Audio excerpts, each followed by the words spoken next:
Hi everybody, in this video we are going to do Algebra 1 HH5, Trigonometric Ratios, Find an Angle Measure.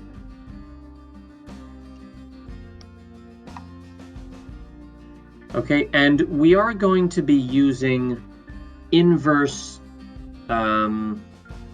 functions in a calculator in order to get this. But before we do that, it's important that we remember what the normal functions are. So the sine function is opposite over hypotenuse. Cosine is adjacent over hypotenuse. And tangent is opposite over adjacent. Okay, now let's take a look at this problem here. Find the measure of angle K. So this vertex is labeled vertex K, but the angle would be named according to the vertex. So this angle over here would also be labeled or named angle K. So we're looking for the measure of this angle. And when we find that, we're going to write it as an integer, or more likely, we're going to have some messy decimal, and we're going to need to round that to the nearest tenth. Now, how are we going to do this? Well, what information did they give us in this problem? They gave us the length of the opposite side. So I know that the side which is opposite this angle is 4 units long. And I also know that the hypotenuse is 7 units long. And I know this is the hypotenuse because it's across from the 90-degree angle. So I know the opposite side and I know the hypotenuse. Even if I don't know what the angle is, I can still do 4 divided by 7 to find the sine of that angle. So let's do that. So the sine of angle K, I'm just going to write K here instead of writing the angle symbol all the time. So the sine of angle K is equal to 4 over 7. If we wanted to, we could turn this fraction into a decimal by dividing 4 by 7. But let's just keep it in fraction form here. And now I'm going to write an inverse trigonometric function. I'm going to write the inverse sine of 4/7. Now, why did I write this? Well, let's remember what these inverse trigonometric functions mean. In particular here, inverse sine. So the inverse sine of 4/7 means I'm asking the question, what angle would give me a sine of 4/7? Now, I already know that angle K, the sine of angle K, is 4/7. So the answer to this question must be angle K. Now, does that help me figure out what angle K is? Well, yes. If I know that the inverse sine of 4/7 is equal to angle K, then I can just go over to a calculator and type in and say, hey, Mr. Calculator, what is the inverse sine? Oh, I already hit inverse sine here.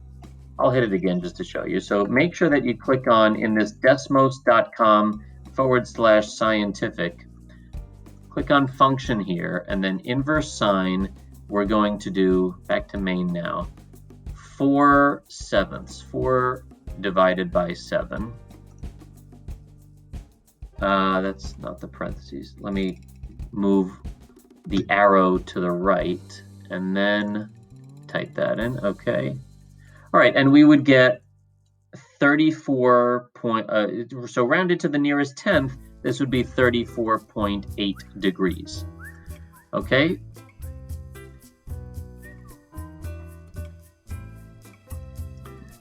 All right, so in other words, the inverse sine,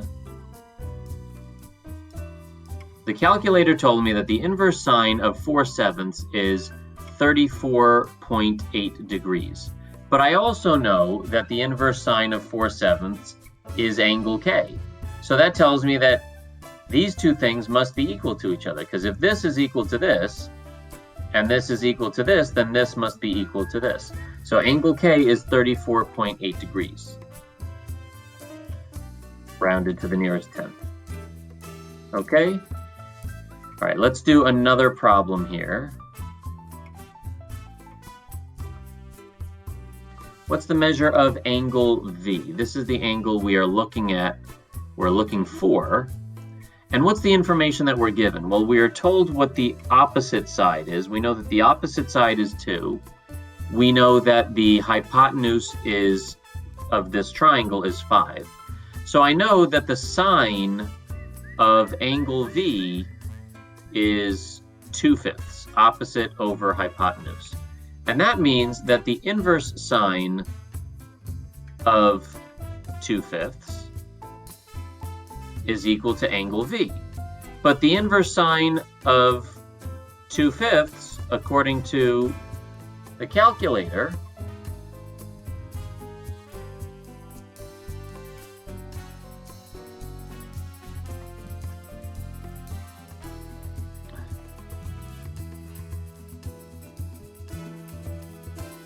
two-fifths is 0.4, but we can just write 2 divided by 5. Okay, we get rounded to the nearest tenth, that would be 23.6, because this 7 would bump up the 5 to a 6. So,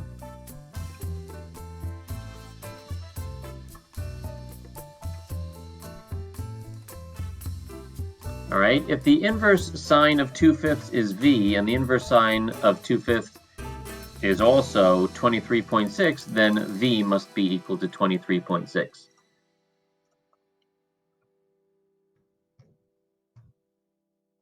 Okay, and this problem,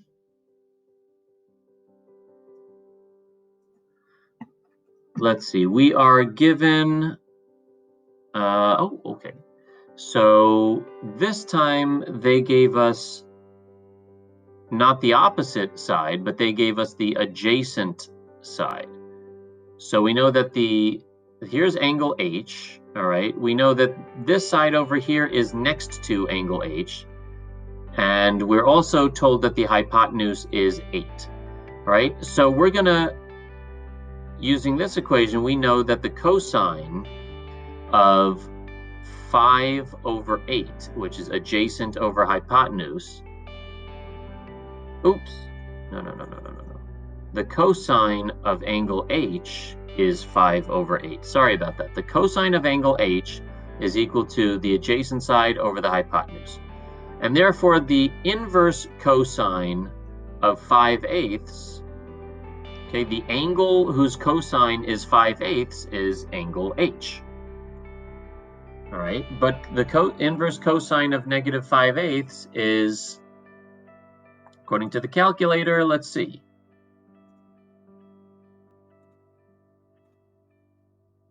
Hang on.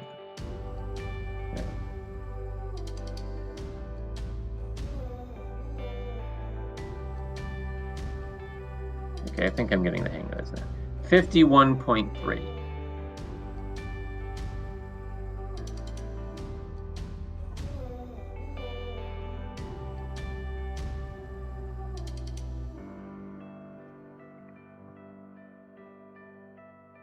Is this any different? Okay, in this case, they gave us, okay, so that's a little bit different. We're just going to use a different, they gave us different information here. So now we're looking for the measure of angle V. What did they give us? Well, they didn't give us the hypotenuse this time. Here's the right angle.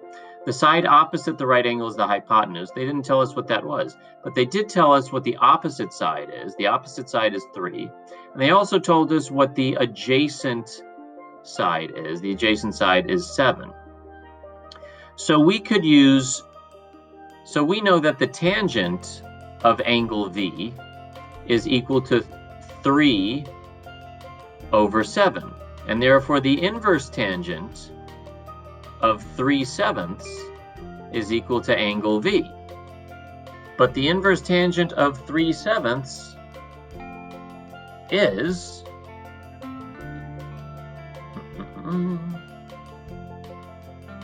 Oh, I keep forgetting to hit enter. That's why.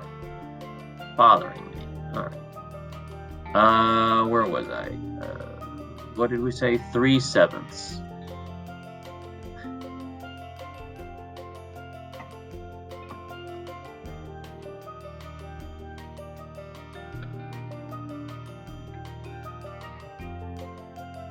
Okay. Enter. There we go. Now the next time I do this, I'm not going to have trouble. Okay, so 23.2, because the 9 is going to bump the 1 up to a 2. Okay.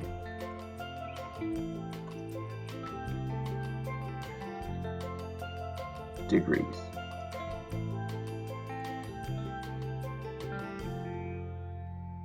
All right, so let's jump to the next level, I think, unless this is really different from what we've already done.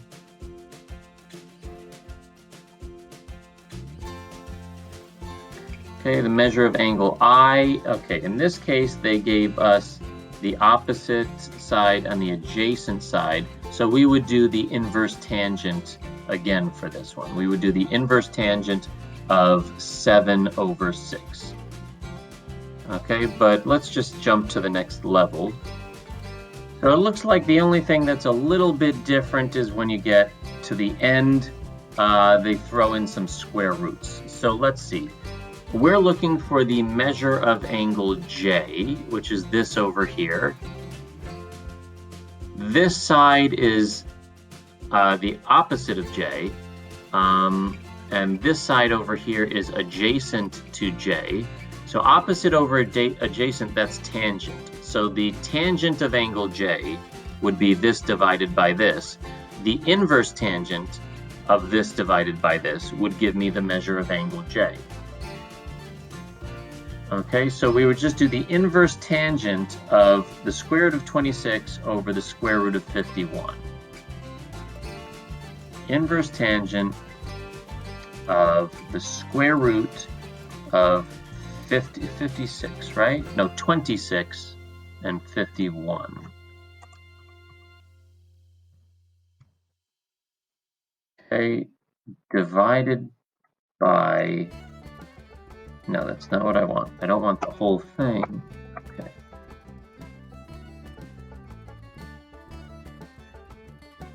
Well, yeah, we could do the square root of 26 over 51, actually. That also works. The square root of 26 divided by the square root of 51 is the same thing as the square root of 26 over 51.